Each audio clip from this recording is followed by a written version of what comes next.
Reverend Patrina White McClure. I'm so super excited about our guest on today. But I would like to remind you that WCEG is your 501c3 nonprofit community radio station. So if you are looking for a place to sow your seed, please give us a call at 404-490-8646, and we'll get you all set up. And I also want to mention that the thoughts and the comments that are made on today's show are solely of the host and the guest and not the owner of WCEG Network. And without further ado, I would like to introduce to some and present to others Mr. ROSHOWN McLEOD. Welcome to Church Biz, Mr. McLeod. Thank you for being a part of our show on today. I'm happy to be here. I appreciate the invitation. Oh, thank you so much. It's so much that is on your resume, but we're going to focus on navigating life's pivots because that's where you said your area of focus is, even though you do a whole lot of philanthropic work. And I'm excited because I love your work that you're doing. But let us get introduce the audience to you as in how did you get to where you are, this famed NBA player for the Celtics and the Hawks, let alone you were on Duke, but how did your journey land you there? You know, I'm not, I would be insane to think that my journey is unique, but it is unique to me because I had to navigate it.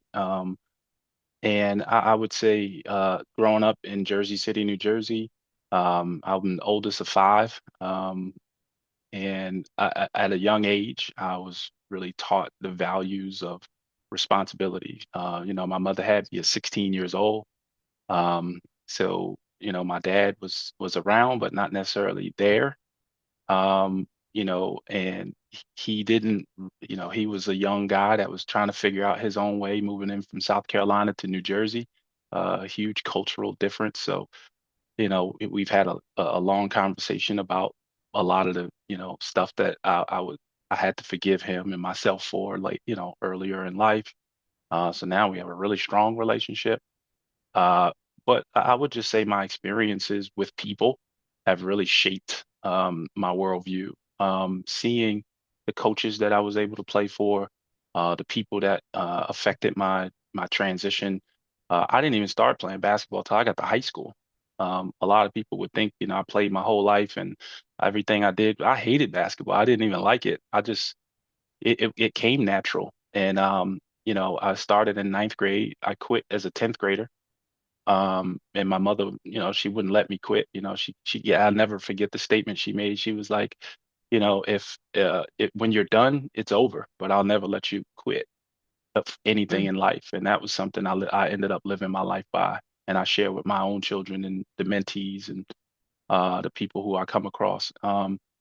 So in making that decision and listening to my mom, I grew 12 and a half inches in about 15 months. And I went from tripping over my feet to dunking on everybody. And it seemed like it happened overnight, but I really put the work in, like every day I was in the gym. I made sure I couldn't play unless my grades were to the best of my ability, not necessarily saying straight A's, but I mean, I got straight A's, but my mother knew my potential and she wouldn't allow me to shortchange in the classroom. If I came home with B's and she knew I was capable of A's, she would sit me down. So once I started to love the game, it became a little bit more important to do so. Um, Uh, those are the things that really shaped my life early. And then I played for a high school coach who's one of the two high school coaches in the Basketball Hall of Fame. So he really helped shape my life in a way that, a lot of people, don't get at such a young age. A coach that was one of the best coaches. He's the all-time leading wins in high school basketball. And I was fortunate to play for the all-time winningest coach in college basketball, and I was fortunate enough to play for the all-time winningest coach in professional basketball at the time, which was Lenny Wilkens and Coach K.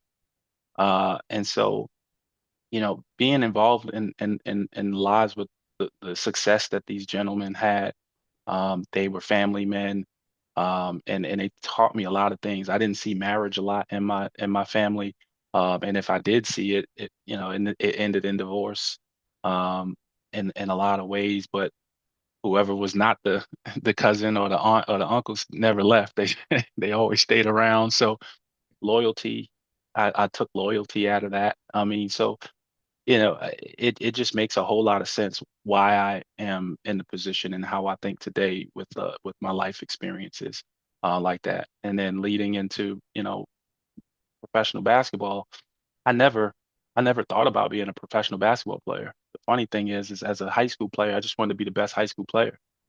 When I got to college, I just wanted to be the best college player. And I would probably say towards the end of my college career, I realized somebody would pay me a lot of money to do something that came really easy to me.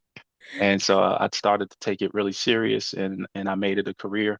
And from there, I was able to change my life because I was able to leverage the relationships, the opportunities, and they didn't all go great, but I was able to make adjustments and bounce back. And that's where that comes from. We talked about that a little bit earlier, bouncing back. But my bounce back story is something that I would love to share as we continue to move in this conversation. Awesome. And we would love to hear that. I love how athletes or those who have played any form of sports, they're able to extract some of life's principles out of the game of sports and then apply it to their life's journey and become so successful in whatever direction they go in. And really huge things. And it's not about being huge, it just happens to come to you all naturally because, like you said, you witnessed the model of marriage before you from the coaches, those who were dedicated. I remember watching Lenny Wilkins when I was coming up, so that was a fond name to hear. But how does that become so effervescently, if you will, where you just glean that and put it to practice in life? Well, it didn't. It's not easy, first of all. I think one of the hardest things for athletes to do is to transition what they do on a regular day basis for themselves in basketball, football, or baseball is a little bit of a different animal. But I would say for professional athletes, the hardest thing is to transition their schedule into a different schedule for maybe corporate America because what I've learned is when you are the product, it's a lot easier to maintain and control for some people. But when you have to leverage products externally, then you have to learn to Mm. leverage other people's time and be valuable, not only to yourself, but to them. And I think that's important. And a lot of athletes have a difficult time transitioning how they are important outside of themselves for the game, maybe. But my transition into corporate America, I'm a VP at a prominent institution, and but I worked hard to get where I'm at over the last 4 years, and I took those same principles of, and just to go into detail of what you were talking about, I took showing up on time um, early, doing the extra work, the extra studying, the extra shots, building a network of people who could mentor me, which is similar to taking a move from a player on your team that's maybe starting and you want to be better. Um, things like that, being able to communicate. After games, you speak on the microphone and you talk about what happened and reiterate what your thought process was in the moment. So being able to read data and create a story that will tell people and give them direction, things like that are ways that I was able to, transition into a new field. Um, but at the same time, I always looked at it as a team. I look at my team, I look at my opponents, and I look at how do I have success, and knowing that I can't do it all alone, how do I put people and delegate people and put people in position to help support what my goals are and also give them a mutual benefit of supporting their goals. So that's where my success has come from in life, but also in business. I leverage my family. I leverage my brothers, my financial planner. We talk about planning for, success and building trusts for our children and our family. Things that we didn't have conversations about when I was a kid, but those are conversations that we have with each other, and they're conversations that we have with our children. So in doing that, I look at that as generational wealth because the conversation alone is generational. Yes. So with that being said, we able to have a different conversation with our children than our parents were able to have with us, because they just didn't have the education or financial experience that we were able to have, and I was able to share through playing in the NBA, becoming a millionaire, all this type of stuff, sharing that experience with my siblings so that they understand how to reach their potential, whatever that might be, whether it's millions, whether it's a good life, whatever that looks like to them. How hard you want to work dictates what that's going to be. Well, it sounds like we need to get your brother on here too. But anyway, Yeah, he's 30. He's 34 years old. He manages about wow. $160 million, man. He does really well. Praise the Lord. Praise the Lord. And people don't understand that God positions us.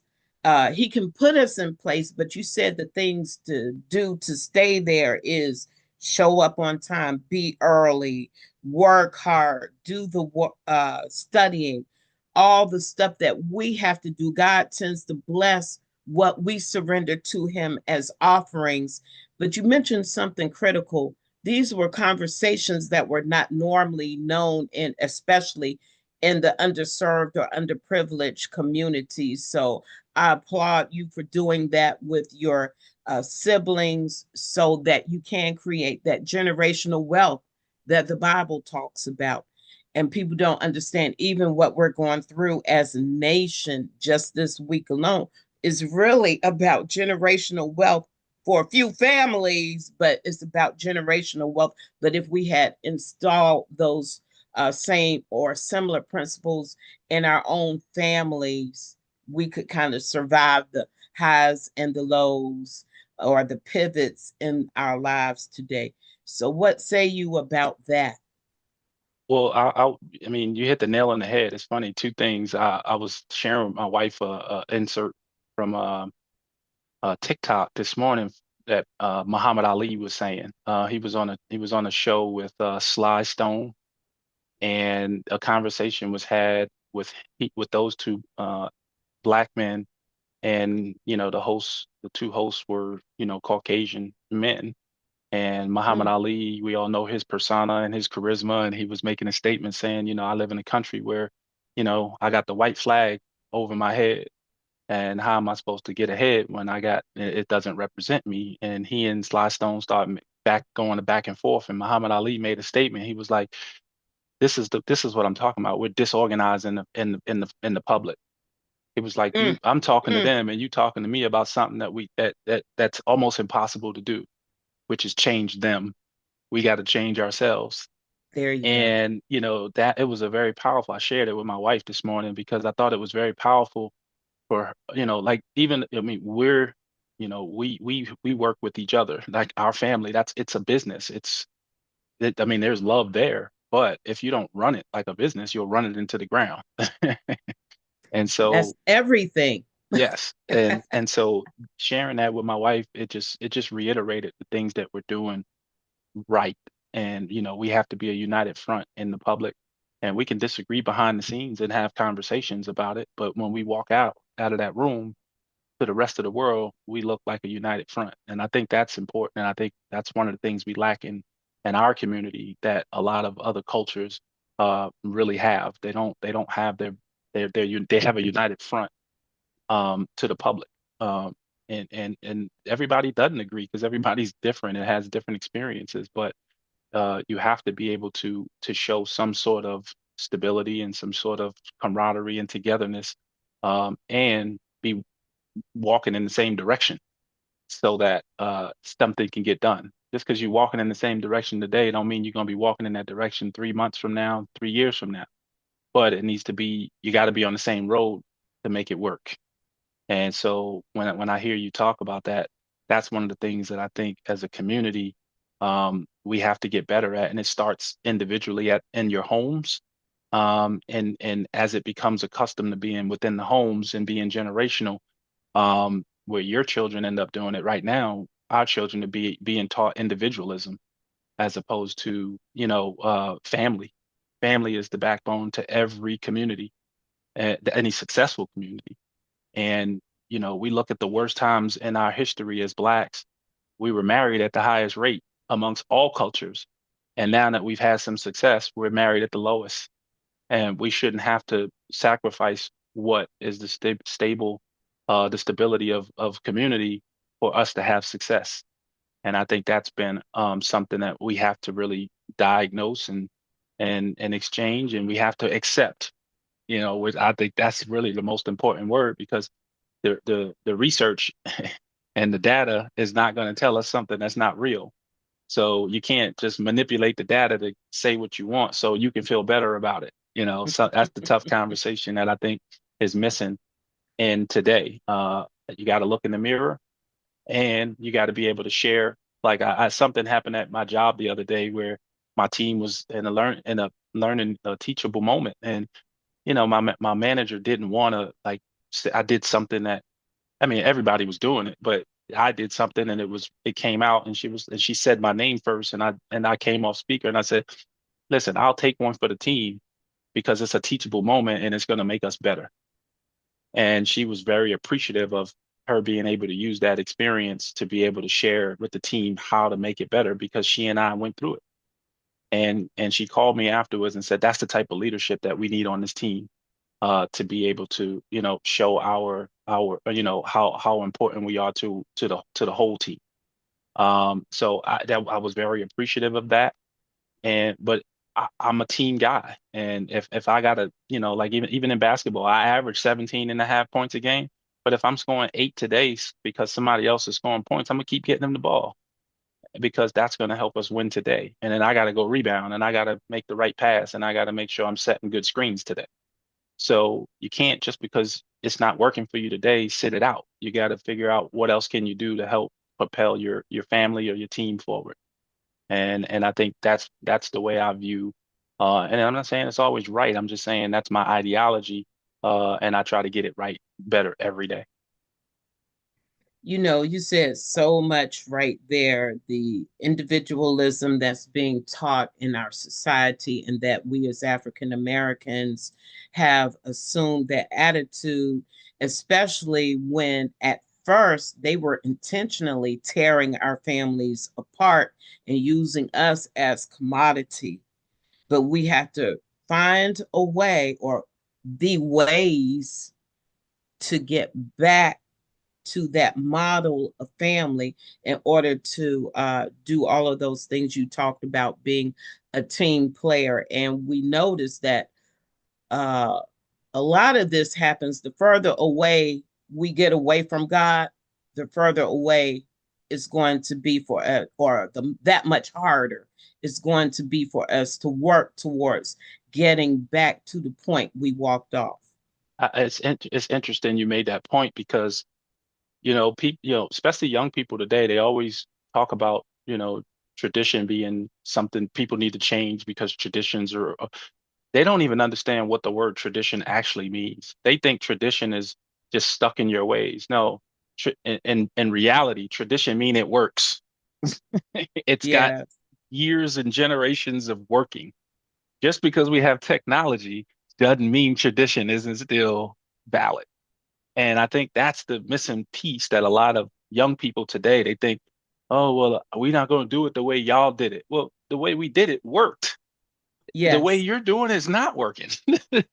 You know, Exactly. you got, we had maybe 3 ways to do something. You guys got 700 ways to do something, and nobody's really doing anything. So the reality of it is tradition will always be important. How you view tradition is really the key, and whether or not you're willing to sacrifice. I think that is a very, very, very powerful word. Like I was sharing with my wife today. We have conversations every morning, when we have our meetings, and we were Beautiful. talking, and I said to her, we were talking about my retirement, and she was like, you know, my brother called me and he was like, you turning 50, we got to look at your retirement, make sure we on par, we on, where you want to be.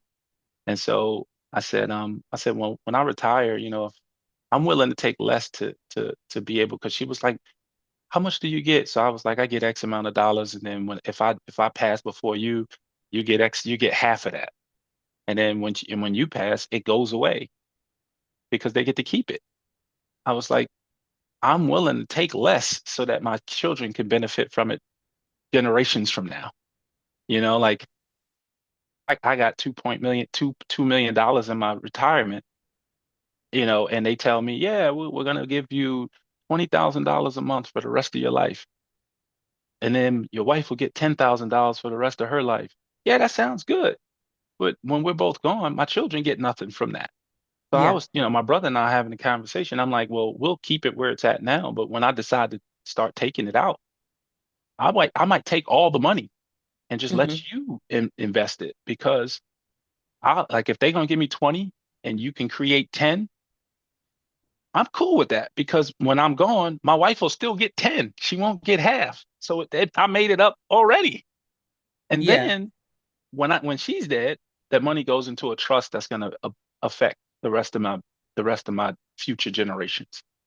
And so being able to sacrifice now, I know that I'm preparing my future generations to be able to start at the 30, 40, or 50-yard line, as opposed to starting in the back of the end zone like I did, 16-year-old parent making $16,000 a year. Like that's a tough place to start, but resilience, help, uh, networking, people being a good person, all of those things come into play. Yes. And like they said back in the day, a traditional statement, how necessity is the mother of invention. You become creatives when you have a need, but it takes that network to be willing to be there with you. And I think those were those messages you talked about earlier. We The generations before could not effectively communicate them because they didn't really have the vocabulary. Right. They knew what to do, and it's always better if we can also give the audio to the visual. Then it sticks a little bit more, the principles become that much more embedded in our children. And what you just explained is tradition. Tradition are the stories of our past. And if you can't tell a story, like, people will listen to experience. They don't listen to people who haven't had an experience. Like if I talk to you and you can't relate to what I'm saying through experience, it won't hit you. But Yeah. when we're having good conversations with people and they say stuff and you can relate, and it puts you in a position where you're thinking about something that happened to you, that means a lot more. And you're more likely to take that information and do something with it. But if somebody's talking and you can't relate to anything that they're saying, like if I want to feed the homeless and I've never been hungry, how do you relate to that? And that's not to say that they won't do good things for people. Yeah, they might, just because they heard somebody say, yeah, it's a good thing to give people money for the homeless so they can feed them. But it ain't the same as going down there and putting your time in and building, these meals and help and putting them into people's hands. That's a different experience. And when Yeah. you was growing up and I was eating grits and butter for dinner, or telling my mom, don't worry about me, I'll make it happen, because I'm gonna go at 10 years old, I'm gonna go work at the Greek restaurant and wash dishes so that I can help pay some of these bills. Mm, Like, that's a different experience. And mm. so my son, he was 14 years old when, my oldest son, he's 30 now. He was 14 years old. And me and my wife looked at each other and said, "Did we let him go walk to McDonald's to get something?" And it was like, nah, he might not come back. I've been going to school by myself since kindergarten. You know what I'm saying? And kind of Yeah. living in Jersey. We walked to school together. There's a bunch of kids. And we just walked to school together. My son would have got lost. He would have gotten snatched up. Yeah. So, but it's just a different time. And like, I think we called them latchkey. We were latchkey kids. We had our key around our neck, and, just letting everybody know he was home by himself, but nobody really paid attention to it. But you can't do that today. And so you Mm. have to protect your family in different ways. But at the same time, you want them to have the same learning experiences so that they can grow as people. Because if we don't, I always, me and my wife, we try to facilitate, experiences to my 10-year-old so that he can understand how to make critical decisions. So, but if we can emulate that in our household, when it happens outside the household, he'll have a better understanding on how to make those decisions. And I'll give you a quick story on that. He was pissed off because one of the kids was talking in front of him in class, and the teacher was like, "You guys gonna sit in the corner during lunch? You're not gonna be able to get your playing time." And he was pissed because he loves his playing time. So he comes home and he says, "Tomorrow I can't have my playing time because Jeffrey was talking and teacher thought it was me talking to him, and it wasn't." So, my wife and I said, "Well, what are you going to do about it?" And I said, "You get where you know who your allies are. Like if the teacher's not, go to the teacher, tell, state your case, and if she's not listening, go find somebody who's an ally that will help you to, share your case." And he did what he did. He went to his teacher and he says, "I think I was falsely accused of something that I didn't do. And Jeffrey did this, this, and this." And Jeffrey was like, "Yeah, and Roman's right. He did." And he was able to get his time. And Jeffrey had to sit in the corner. And Jeffrey was pissed at Roman. And he was like, "Well, you shouldn't have been talking." Exactly. And so, so those are the moments that we're trying to teach our son how to fend for himself, and not fight his battles. Because we know, yeah, it's playing time, but that's important to him. It's the same. It's like us going to work in his mind. Yeah. And so, but that was a moment that, if we didn't allow him to fight for himself, he might be the kid that's living with us till he's 30 years old. Yeah. Yeah. Yeah. And not that there's And, anything wrong with that, but I'm just saying, I don't want my son live with me at 30. You gotta get out. and Get out.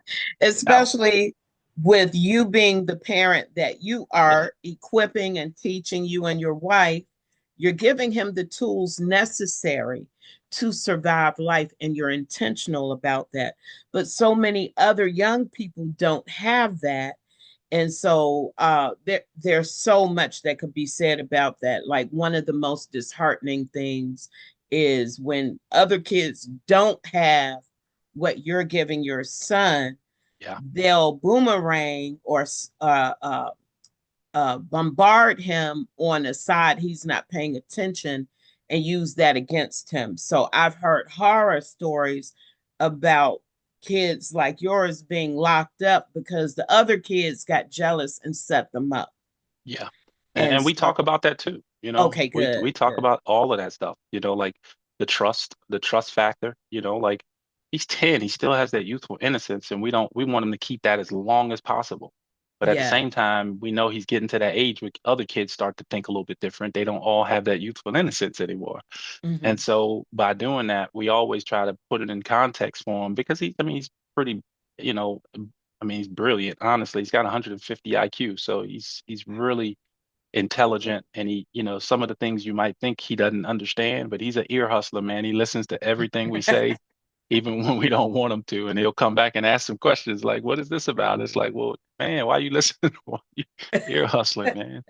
But he's inquisitive and he wants to know, and we want him to know, but we want him to know in a way that it's going to be beneficial for him in the long run, because the things that we knew at 17, kids are 13 and 14 are having things we knew at 13 today. Kids in the fourth and fifth grade are having, and they got access because of the internet. So, uh, one of the simplest things I could think of is my wife was telling me this morning in the conversation. She was saying, You know what I love about Roman? We'll be in the car, and some of the drill music will come on, and he'll go, please just turn, just to switch the station." And she'd be like, "Yes." I'm glad he doesn't like that stuff.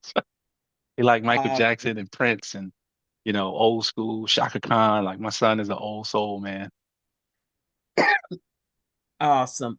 That's beautiful. But you're grooming him in the way that he should go. And I often say that parenting is a ministry, and Yes. people overlook the importance or the value of parenting. They think giving them clothes, food, place to stay, you know, making sure that they go to school. That's only part of it. Yeah. But a ministry says, hey, I got to do the things like you and your wife are doing with Roman. And it's funny because, adversely, my oldest son and I didn't have this opportunity because I was a younger parent.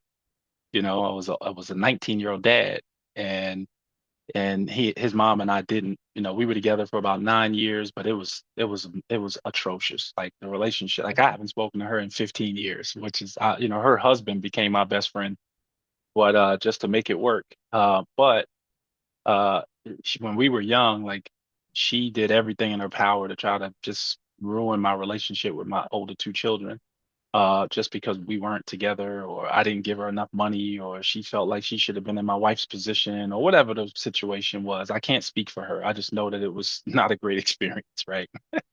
And, so instead of um, like retaliating, I used to always tell my older two children, if you ever feel like you have to make a choice between me and your mom, you always make the choice for your mom.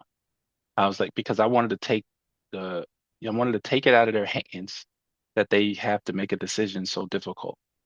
And the reason I did it was not because I didn't care. It was because, well, I didn't, but it wasn't because I didn't care. It was because she couldn't handle it. I could, because I knew what they needed. I knew they didn't need that decision. And she always put them in a position to make that decision. And I always try to take the decision out of their hands to make it easy for them. And then as they became adults, I started to build better, stronger relationships with them. And I think today, I don't know if we would have this relationship that we have today with my older two children, being as close as we are without that experience. So, and my daughter's going to be a doctor, and my son works in tech. And they're both musicians. I mean, they're great people, and I love talking to them when we do speak. And we have real conversations now, whereas before we used to have these superficial conversations. And I ain't gonna lie, I hated talking to them because it was so phony.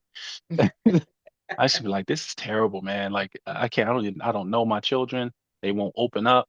I don't want to talk to you if you're not going to be real with me. And I would just tell them that if you're not going to tell me more about who you are, because I'm telling you everything about me, why I made the choices I made. I came up with nothing, and I had to sacrifice time with you guys to put you guys in a better. So I'm sharing, I'm pouring my heart out, and y'all giving me the surface mess that you having a good day. I don't want to talk to you. And I just would say, listen, if you don't want to talk, that's fine. And I would hang up the phone. And I was like, come talk to me when you're ready to. I want to get to know my kids. And then until you're ready for me to know the real version of you, we don't need to talk. And I'm just the one to say it. Uh-huh. Uh-huh. And and that's and what a people, strong father does. yeah, and it wasn't that I didn't want it. It was, I'm not gonna waste your time, and I'm not gonna waste my time, because I'm not gonna get emotional. I'm not an emotional person. I'm a passionate person. And so my passion is to learn and know my children. And if your passion isn't to learn your father so that you don't repeat the same mistakes, I ain't got nothing for you, but you'll call me and ask me for financial support. And you know what? If you, whatever you bring me, I'll double it. So you got some investment in it, but I'm not doing it for you. I'm never gonna do it for you. So you can be mad at me all you want. You'll need me before I need you. And that's what parenting is about. And you always made yourself available, and they understood that, but they had to, Walk through the come door. to Yeah, they had to walk through that the part. door. Yeah. Yeah, If the ball was in their court. right. They had to walk through the door. Now you're 18. There's no excuse. You can say I didn't do this at 12 and 13. Yeah, okay. I didn't. Can't change it. What are you gonna do today? Like you could live in the past, which is the worst thing you could do in life, or you can create a new future. That's where reality sets in. And we created a new relationship, and it's solid. And I didn't need to talk to their mom to be able to do it, which is very, very, very good. And one of the first things I did when she got married, 10, like maybe 12 years ago, I called her husband. I said, listen, let's go to lunch. And I took my children. I said, you're not going to be able to play me against him and him against me. We're on the same page. And there you have it. Let's make this thing work, because now you got an extra parent, you got a stepmom, you got a stepdad, you got four people who love you. And that's what we're working with. So you got four people you can learn from, and whatever you take the information and you learn and you create your own life, take the responsibility for it, good, bad, or indifferent. That's all There I you got for go. you. That's like taking the lemons of life and creating lemonade out of That is it, right. That is you so true. know. And it's amazing, but I think a lot, you said your history kind of led you to make that a habit, you Yes. know. But I also learned something about those who are more financially stable. You all think differently. Yes. And I know you see it. Yes. Very. So what do you want to say about that? Well, and I'm gonna share a story my son shared with me.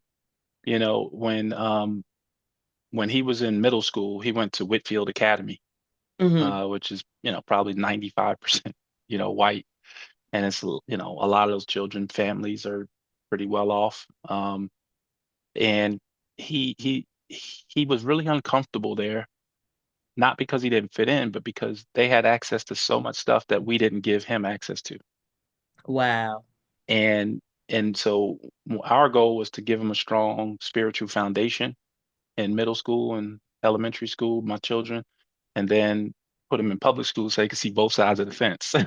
Awesome. And Awesome. so they ended up graduating from Campbell High School. And they said, you know what? It was easier at Campbell because those kids didn't have access to things and they had to be more creative. Wow. And things came a little bit more difficult, but it showed better character and personality.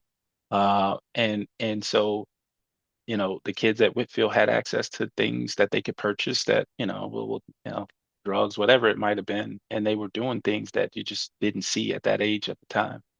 And the kids at Campbell were focused on, creating a better life because that's what they had. That's all, you only got 24 hours in a day, so you have to figure it out.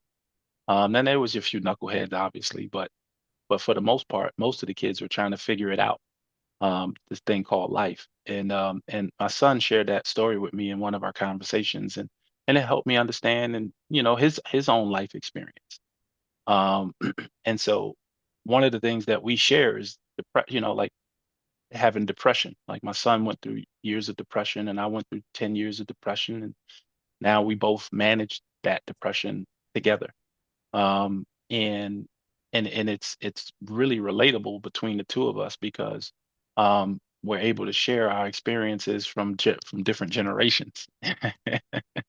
So it gives me new ideas and it gives him some of the traditional ideas that he needs to really tackle to have a stronger stability, in his own life because I have stability, he doesn't sometimes. And so I'm trying to share my experience about stability. And he, like my children always laugh at me because I'm a neutrals color guy. Like I wear black, brown, green, like earth tones, and I'm just blue. And I came in and I had a really bright shirt on one day, and they was like, "Oh my God, he stepped out of his comfort zone," and they made a big deal out of it. He's got a pattern on his shirt. Oh my God. So I get that from them, and it's fun a little bit. And they tease me about it, but it's just opening up and just taking chances because I took a lot of chances in life, and a lot of them didn't pan out, and it were bad experiences. So it shaped a lot of the reality, and so they helped me realize that I still need to take chances, which I think is a thing in life. You have to take chances. I love how you brought that point out because I try to challenge myself every now and then, take a chance, because we get more comfortable with our level of success, whatever that looks like, and we don't want to compromise that. And so we're so busy maintaining it that we forget that we're still human. There's a side of us that needs to be fed, whatever that risk might be, sound risk. Let me put that out there, not Yeah, just any kind of risk, yeah. but those things that help develop you and put you in different places that can cause you to grow. Those are the risks I try to challenge myself with every now and then, like reviewing who's in my inner circle Oh so yeah, that I can start moving those people out because you max it out and you start, like if you put a loaf of bread in the refrigerator long enough, it's going to eventually mold and die off. So you got to yeah. throw it away. I don't want to be that person. Right. And I think you know, the point you made with that is really important because um I call it, like cleaning my file cabinet. Try to do it annually. I go through my phone and just start erasing numbers. I haven't spoken to you in 8 months, 9 months. You're not going to change my life, and it's not going to be important. Let's get it out of there. Let's make room for new opportunities. And they'll also understand. And I had a recent experience with a really, really close friend of mine I've known for 30 years. And one of my female friend of mine that I've known for the same amount of time, I reached out to her and she sent me this long text message like, I can't believe you said this about me 30 years ago. And I'm like, What? what did I say? And so she, the text message is still scrolling and I'm reading and she's like, you said that you slept with me and you told your team. And I'm like, wait a minute, are you kidding me? And I'm like, she's like my sister. You know what I mean? And so she was like, don't call me anymore and blah, blah, blah. And I'm thinking to myself, wait a minute, if we're friends and somebody said that about me, why wouldn't you come talk to me about that? So it's just had to have happened recently because 30 years ago, I would have remembered something like that, and especially with a friend that I'm this close to. So I ended up calling the person that she said told her that, and he was like, yeah, you told me that 30 years ago because I wanted to talk to her and you told me that. And I was like, I never told you that. What are you talking about? I didn't even know you guys were interested in each other. So what are you talking about? And he just kept going, and he act like it was nonchalant, like this happened 30 years ago. And I'm like, no, this just happened to me today because two of my close friends, you and the other person, are talking about something that's not that I didn't say, and you're testing my character. And I was like, first of all, I'm good looking. I can have any woman I want when I was back then, and so don't get it twisted. I don't need to tell any lies. That's the one thing I never did. I would never tell a female I'm trying to be with you to sleep with them. My mother raised me very different. And so I said, as a matter of fact, don't worry about it. And so I erased her number, erased his number, and that was it. And I still got to see these people at some point, Wow. Wow. because we run in the same circles. This is what they'll get from me. You know what I You mean? know, Because it is what it is. yeah. And those are the pivots that we have to maneuver around in life. Yeah. People holding on to stuff for 30 and 40 and 50 years. But I'm not Like, going to defend myself on something I know I didn't say. Why am yeah, I? I'm not going to argue with you. If you believe I said it and you're not going to come talk to me about it, okay. If you believe it, you mad at me. All right, cool. You take that with you because I'm not. yeah, yeah. And we have to, as we grow, as we develop, we have to know how to turn it off, how to let things go and keep it moving. One thing we can't turn off is effective communication. And that's basically what you're talking about right Yes, there. that's You exactly know, where I was going with it. and it But sounds two like things. I look at it two yeah, ways. She should have. Both of these people are my friends. They know each other because of me. And so if he said that about me, you should have came to me and said something, and I could have addressed it.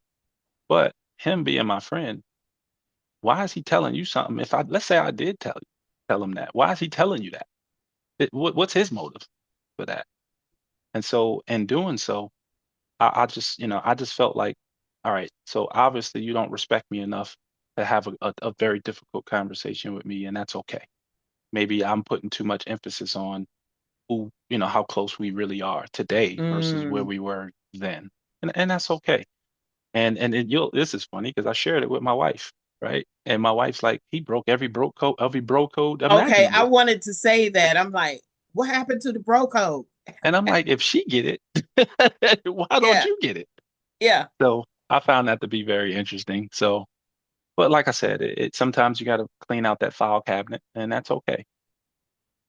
And we should do that. That's a part of maintaining a healthy life, you know, socially, spiritually. Got to go to church, keep that going on the regular.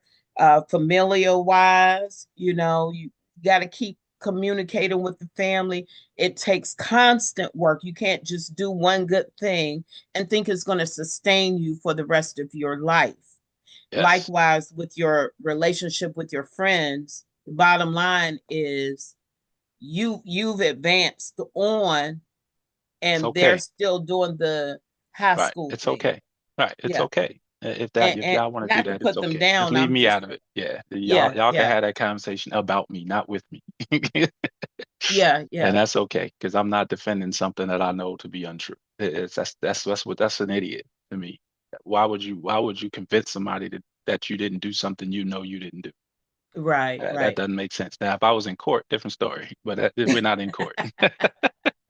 But and see, that's the thing about growing into a better version of yourself. You start recognizing there are certain times you're going to deal with issues, and then there are other issues you're just going to let go. So just even this week, I myself came along a situation, and I said I'm not even going to address it. You Yeah, know. because it steals energy and it wastes a waste of time at Hmm. the end of the day. And it's funny because one of the things, and we've been built talking about a bunch of different things in family and creation. And I think and as part of the conversation I was having with my wife this morning, I was talking about how creative we are as a people, and how a lot of our creations are nonsense today, but they're entertaining, and we forget to put them in the entertainment bucket. And a lot of times we think that it's real because of social media or whatever. Um, and one of the things that I learned recently, just being married to my wife over 23 years now, when we first got married, we have no idea, we both, well, we said it to each other, like, why we get married? Because this is crazy. Like, you know, but we're loyal people. We have similar interests, and we have a son that we both, that's our ultimate goal together. But one of the things I recently learned, in our relationship, because I'm a traditional guy, I provide for my family and I want my family to be a certain way. And but times are different, and I do understand. And my wife, she who recently became a real estate agent, and she's loving every minute of it, and I think she's going to be amazing. And I'm doing everything in my power to help support her to be the best that she can be in that. I never really wanted my wife to work, but she wants to work, so we got to figure out what works. And Yes. one of the things that I learned is, I might be bringing who I am into and what I've learned into a relationship. And I think this is where most marriages should start. You have another person bring in who they are and what they've learned into a relationship. And they have to be honest about what that is. And it might only be half of what you learned and what you do that works, and half on the other side. And you got to create something new. You can't say, well, I was raised this way, so this is how it should be in our marriage. Well, no, I was raised this way and this is how it should be. This is what I'm used to. Well, no, you got to create new things. And it might Yes. be a piece of who you are or what you've experienced. And it might be a piece over here. You bring those two things together and you created something new. And that's where I think marriage starts. And no one ever has that conversation. They just love each other, and they get this tingly feeling, and they go spend a bunch of money, and then they didn't have what I just explained, and it falls through within 3 to 5 years on average. Right. And I think that the conversation has to be, what are the worst things that happen to me? What are the worst things that happen to me? Am I willing to put up with the trauma that comes with it? And that's an ugly conversation when you first meet somebody. But Yes. when you decide to be with them, you have to have it. And I think most people leave that part out. Like, I learned things about my wife that I didn't know 20 years in, and it's made our relationship stronger. I wish I had known that, but I might have reacted different 20 years ago. So I don't know. But we're having better conversations, I would say. And I'm opening up more because I'm more of a rock where I don't talk a whole lot, but I just do. And then if I'm not saying nothing, you might as well stop asking, one of those types. But at the same time, I'm learning to, try to just create something different, and not just what I want for for my marriage, because I work hard. I'm trying to take her input in and let her put into what it is to the best of her ability, and we're trying to create something new that works for both of us. So I think that's important. when you build in any relationship, not just marriages, but I think that's important in building any relationship is the ability to take and give at the same time, the positive for in the relationships. Powerful, powerful. Because I often tell my husband how we need to build the best model of relationship or family for us. Yes. We can take clues from mom, dad, neighbors, friends, but we have to see what's working at this address because what took place at the address you grew up, a lot of that ain't working. But I mean, I'm just saying. No, But a lot of but it it's didn't stuff, work, and some stuff did. You yeah, know. yeah.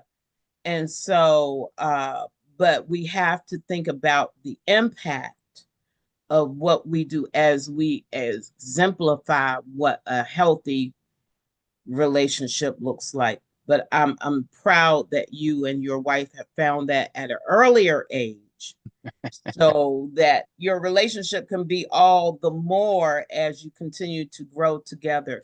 And it's a lot of what you're saying is finding the balance in everything, in relationships, Yeah, because she's and always supported me. Like there would be times where I'll be like, I got a new job, we going to Indiana. I got a new job, we going to Newark, New Jersey. I got a new job, we go, and she just finds us a place to live, and she when we go, and when I look back and I look at how I didn't have to worry about any of that stuff, she just made it happen, and that's stuff that I appreciate. I'm very appreciative of. And so at this point, like I said, her becoming a real estate agent and wanting to be the best real estate agent, I'm gonna do everything in my power to try to make sure that she's as successful as she wants to be in that industry, in that business, because she did it for me. And you know, so you got to be able to open up and be different because it's not something that it's uncomfortable. I'll tell you that because like I said, I want my wife to be a wife and I want her to be a mom, but seeing her in this different capacity, it's attractive. You know what I'm saying? It's very attractive to beautiful. see her. I got her picture on my phone of her that she took for her web page. And that's Okay. my picture. So when she called, it pops up and it's like, oh, look at that. On that note, how can our listeners follow you on social media? I know you said your son's been helping you with that. Yeah, my son and my daughter been helping me with that, man. So I am underscore Rashawn McLeod is my IG page. And then you could just search Rashawn McLeod for my Facebook. That's really all I do. And, on LinkedIn, it's just Rashawn McLeod. So, my background, you'll see it right then and there. So you'll know it's me. And I'm always smiling. So you'll know it's me. Yeah. But those are the things that I kind of when I remember to go on them, I do. But I share some of my life experiences, and sometimes I'll wake up and put up, I'll write something out, and to share with the world about maybe a dream that I had or an experience that was shared with me and my interpretation of it, and to encourage and hopefully, my goal is to help create and participate in the platform that's going to allow me to do that with people so that they can share their stories and be inspirational. And hopefully I've been inspirational to a lot of people who I've come in contact with, the young men and women that I've been able to, experience a part of their life and share a part of my life with them. So hopefully I can do that on a bigger platform someday and really be able to reach more people and improve our community. Beautiful, beautiful. And one thing I wanted to point out on today that the Bible says Christ is all and is in all. So we don't have to minimize anything that we experience, but we can take out of whatever we go through to help build a better version of our own selves. Everybody has greatness on the inside of them, and all they have to do is work to releasing it into the earth so that they can have something to give to everybody else. And I thank God that I had the opportunity to meet you just a few weeks ago at an event we were at together. And I heard the words coming out of your mouth. And I'm like, Lord, I just have to get this man's number. We have to, you know, introduce him to my world, if you will, because I'm like, wow, he has so much to say, so much to give, and it's more to your story. So everybody, if you will follow ROSHOWN McLEOD on those platforms that he mentioned, even if you just Google his name, you'll be able to find all of his contact information. You'll see all the basketball player pictures and all of that. I was like, whoa, it's a whole lot out here.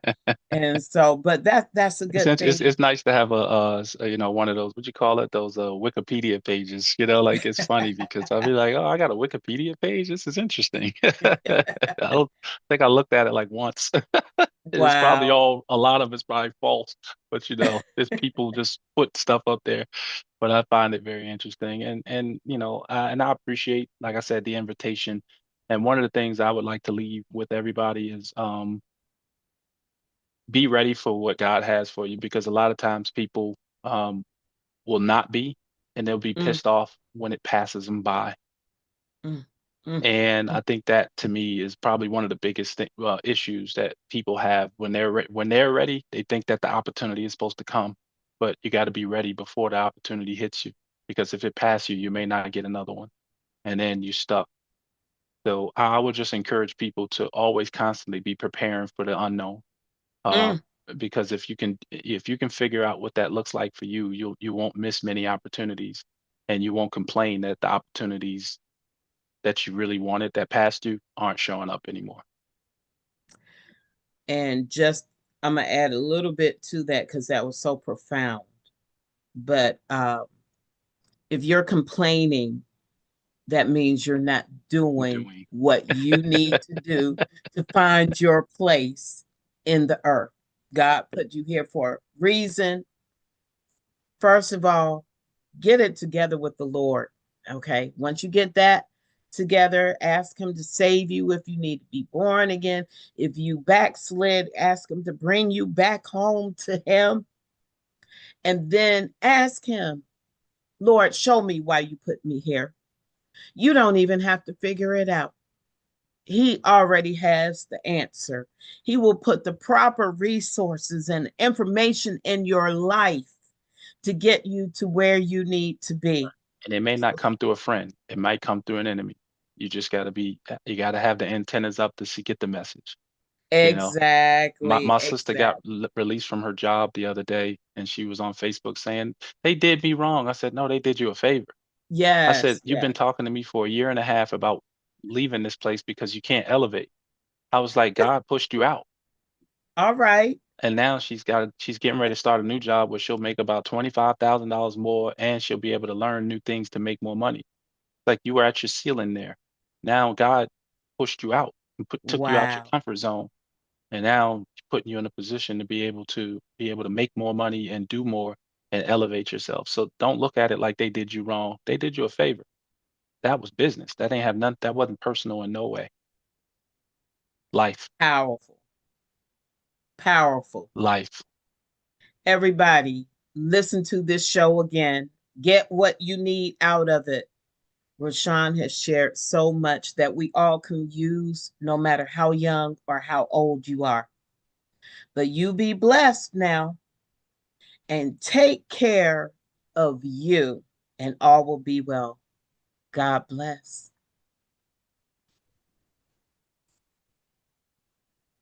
Second.